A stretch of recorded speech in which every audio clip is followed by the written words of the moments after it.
გამარჯობა მოგესალმებით ყველას ვერფასო ქართველებო. ვისაც უყვარს თავისი ქართველი, ვისაც უყვარს უფალი და ვინც რომ ჩვენ ქრისტიანი ღირსეული ხალხი ვართ, ღირსეულიერი ვართ და ის ღირსება რაც მრავალი საუკუნე მოგდებს და თან დაგვდებს არ დაგვიკარგია არასდროს.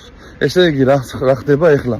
2 დღის წინ ესე იგი ისევე დააბრუნეს და ისევე შემოვაგდეს თემა წანისის ტყეპარკის მამაპაპისეული ისტორიის ძულიის და სისხლის განადგურება და არაბების დასახლება.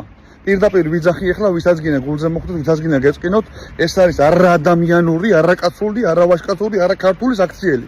პირველ რიგში. ახლა რაც შეეხება ამ თემას და ამ თემის გარშემო თემებს კიდე.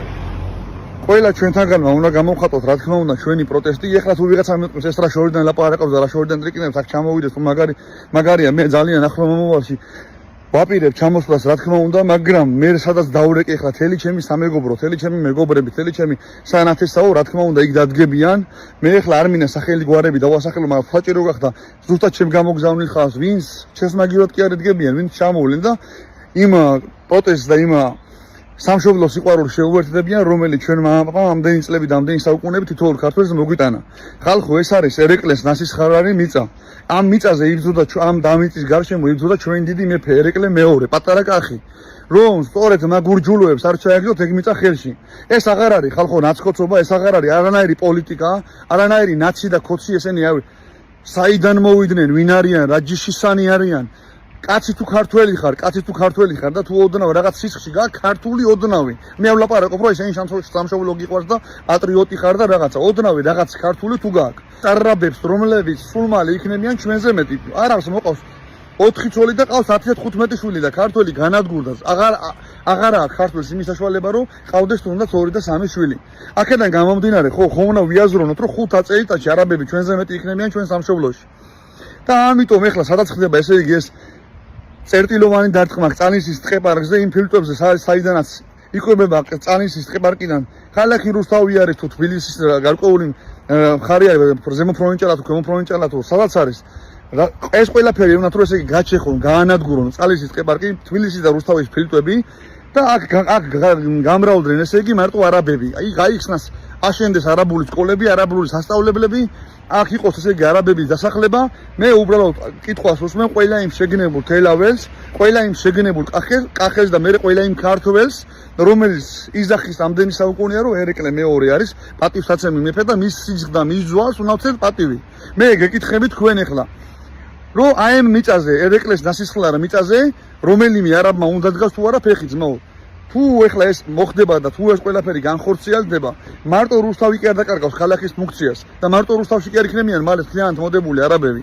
ასევე ეს იქნება საქართველოს პირველი დამარცხება რომელიც დაამარცხეს არაბებმა და ხვალდაზე გამათი მშენებლობები და ამათი ლოკაციები გაიხსნება სხვადასხვა ადგილზე ჩემ სიტყვებში ვარ სრულიად დარწმუნებული იმიტომ რომ მე არაბების ცხოვრებას ვხედავ უკვე რამდენი წელია და ზუსტად ვიცი რა უკვე სამხელა ბერლინს რა უკვე სამხელა პარიზს მარსელს ლიონს თუნდაც აგერ ჩემ ქალაქში რა შვებიან არაბები და მე არ მინდა რომ ეს ჩემ საქართველოში, ჩემ სამშობლოში მოხდეს. და ამაზე მტკივა მე ძალიან გული და აქედან გამომდინარე, ყველანი უნდა შევიკრიბოთ. მე ყველგან სადაც კი ხმა მიმიწოდება, სადაც კი ჩემი სამეგობროა, ჩემი საძმაკაცოა, სადაც კი მე გული მიძგერს რომ მე დავრეკო და თქვა რომ იქ უნდა იდგეთ. და მალე მე შემოგიერთდები და მე თქვენ გვერდზე ვიქნები მე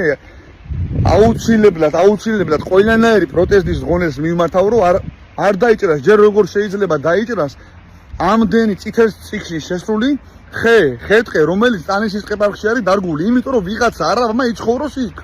ან განადგურდნენ და დაიხოცნონ ის ფრინველები, რომელიც ამ ტყეპარკში არიან წითელ წიგნში, საქართველოში. ნახეთ ხალხო, წითელ წიგნში შეტანილი ფრინველები არიან ამ ტყეპარკში, რომელიც ჩვენ მრავალი საუკუნეა მოგვდევს.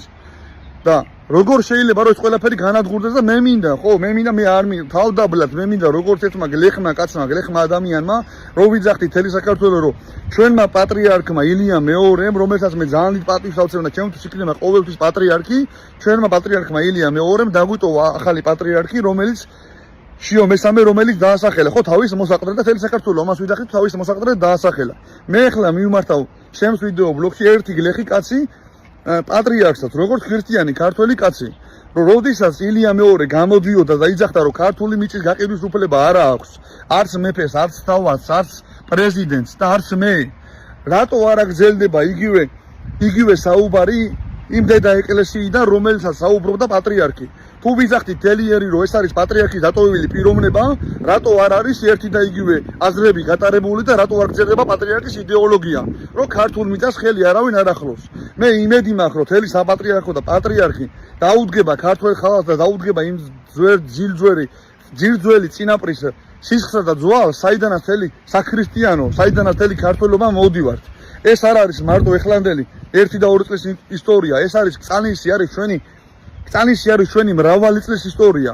თუნდაც ისა ვიყოთ რამხელა ბრძოლა ჩაატარა და გაატარა და რა რეფორმები გაატარა ერეკლემ კწანისის ველზე 1995 წელს. და ჩვენ ახლა უნდა ავდგეთ ეს ყველაფერი და დაუთმოთ არაბებს. ეს იქნება პირდაპირ ვიძახი საქართველოს პირველი დამარცხება. ამას არ იზავდა არც ერთი მტერი, ამას ვერ იზავდა რომ დაგეყენებინა სათავეში ალბათ ამას ვერ იზავდა ჩინგისხანი, მაო ძედუნი, რუქნადინი, შაჰაბასი.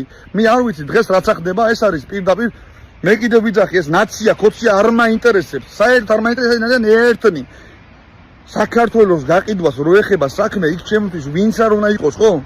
ვინც არ უნდა იყოს, ის არის ყველა ერთი. ისინი ყველა იხარშებიან ჩემთვის ერთ ჯამში, როცა სამშობლოს მიწას, ერთ გოჯ მიწას მაინც გაყიდის, ერთ მეტ მიწას მაინც გაყიდის. ის შემთხვევაში არ არის ქართველი. ვინც გინდა ის იყოს ის, მეც რომ მე იმის მინდა პროტეზი მექნება ყოველთვის, რომ ის არ არის ქართველი, იმიტომ რომ ქართველმა რო იცოდეს ნებისმიერმა რომ რამდენი სისხლი არის და დაღურილი ქართულ მიწაზე და ჩვენი წინაპრის სისხლი რამდენად ძვირფასია. იმ ერთ გოჯ მიწას ხო იმის თვალში ექნება იმ ხელა ფასი, რომ ფას ვერ დაადებს ვერანაირად და ვერანაირი ფული ვერ ეღირება ის მიწა. იმდენად ძვირფასია ქართული მიწა ჩვენთვის, ქართველებისთვის. ხო და ეხლა ამ თემებს რაც შეეხება კიდე ამ თემებთან ყველას გეუბნებით ამ თემებთან დაკავშირებით. თუ რომელიმე ოპოზიციური პარტია აი ეგ თავს შეიკავებ და აი ხარ გამოხვალ და აი ხარ დადგებით, სადაც ქართველი ხალხი არის, მე თქვენი ოპოზიციონერობა როგორც ერთმა კაცმა აღარ გავიგონო არასდროს. იმიტომ რომ აი ხა დგას ეხლა საქართველოს ბედიღბალი და აი ხა წდება ქართველი ხალხის მომავალი ისტორია და ბედიღბალი. და ამიჯერეთ მან თუ აშენდა ამ ხელა არაბული ქალაქები, თავისი არაბული სასწავლებლებით, ხვადაზექს სხვა ქალაქებში გადაცხოვრდებიან ესენი და ხვადაზექს სხვა ქალაქებში აშენდება.